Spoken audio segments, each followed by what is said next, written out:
জীবনে সব ধরনের যানবাহনে আমার চড়া হয়ে গেছে, শুধু বাকি ছিল স্পিড বোট। তো আমি আজকে স্পিড বোটে চড়বো, জীবনে ফার্স্ট টাইমের মতো স্পিড বোটে রাইড করবো, and that's why I am so excited. আয়নের বাবার বাসা শিফট করার সুবাদে আমাকে যেতে হয়েছিল ভোলায়, তো এটাই ছিল আমার লাস্ট টাইম ভোলায় যাওয়া। তো যতবারই আমি ভোলাতে গিয়েছি, হয় লঞ্চে না হয় ফেরিতে গিয়েছি, বাট আজকে যেহেতু লাস্ট টাইম যাব, তো আমাকে একটা অ্যাডভেঞ্চারাস জার্নি দেওয়ার জন্য আয়নের বাবা স্পিড বোটটাকে চুজ করে নিয়েছে। প্রথম প্রথম যেতে আমি একদমই রাজি হই নাই, কারণ আমি সবসময় দেখেছি স্পিড বোটটা অনেক স্পিডে চলে, আর আমার কেন জানি মনে হয়েছিল এটাতে বসার সাথে সাথে যখন ছাড়বে আমি হয়তো উড়ে যাব।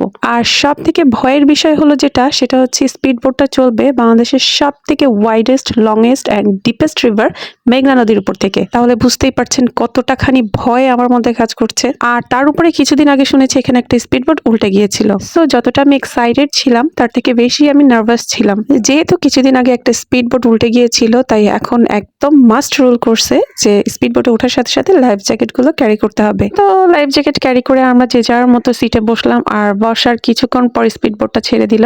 ও God, it's an amazing experience. ঠিক সেম ফিলিংস আমার মধ্যে কাজ করছিল যখন আমি ফার্স্ট টাইম প্লেনে উঠেছিলাম। প্লেনে ওঠার পর যখন অনেক উপরে উঠে প্লেনটা ব্যালেন্স করার জন্য একপাশে কাত হয়ে চলে, তখন আমার খালি মনে হচ্ছিল যে প্লেনটা আবার উল্টে যাবে না তো। ঠিক সেম ফিলিংস এখানে আমার কাজ করছিল যে স্পিড বোটটা আবার উল্টে যাবে না তো। যতই লাইফ জ্যাকেট পরাক না কেন, আমি তো আর সাঁতার জানি না, লাইফ জ্যাকেট নিয়ে যদি আমি পানির মধ্যে পড়ি তাহলে আমি কি করব, এই চিন্তাটা সবসময় আমার মাথার মধ্যে ঘুরপাক খাচ্ছিল। কিন্তু বিশ্বাস করেন, কিছুক্ষণের মধ্যে আমার সব ভয়টাই উঠে চলে গেল, কারণ এত সুন্দর ভিউ দেখলে কার না মনটা ভালো হয়ে যায়। আর আমি বাইরে থেকে যতটা না ভেবেছিলাম জোরে চলবে, ভিতরে বসে একদমই আমার সেটা ফিল হচ্ছিল না, মনে হচ্ছিল নর্মালি যাচ্ছে। আর স্পিড বোটটা সবসময় কুলের কাছ দিয়েই যাচ্ছিল, সো অতটাও ভয় লাগছিল না। রিভার সাইড থেকে যাওয়ার সময় আমি অনেক সুন্দর সুন্দর সিনারি উপভোগ করতে করতে যাচ্ছিলাম, আর বিশেষ করে কিছুক্ষণ পর পর ধনিয়া পাতার একটা নাইস স্মেল আমার কাছে আসছিল, কারণ রিভার সাইডে অনেক ধনিয়া পাতা বাগান ছিল। স্পিড বোটে চলাকালীন সব থেকে প্যারার মুহূর্ত আমার কাছে লাগছিল যখন এর পাশ দিয়ে